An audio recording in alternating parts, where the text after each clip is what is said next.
পৃথিবীতে সেরা জুটি কাকে বোঝায়? পৃথিবীতে সেরা জুটি কাকে বোঝায়? এ তো পায়ের জুতা, এটা বানিয়ে লিখতে পারবো না।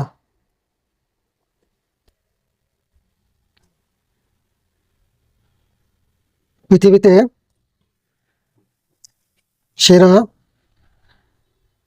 জুটি হলো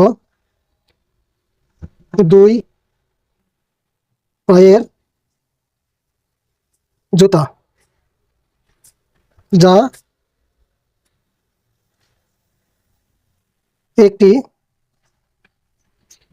ছিঁড়ে গেলে আরেকটি আর চলে না। একমাত্র পৃথিবীতে সেরা জুটি হলো এই জুতা, যা একজন ছাড়া আরেকজন অচল।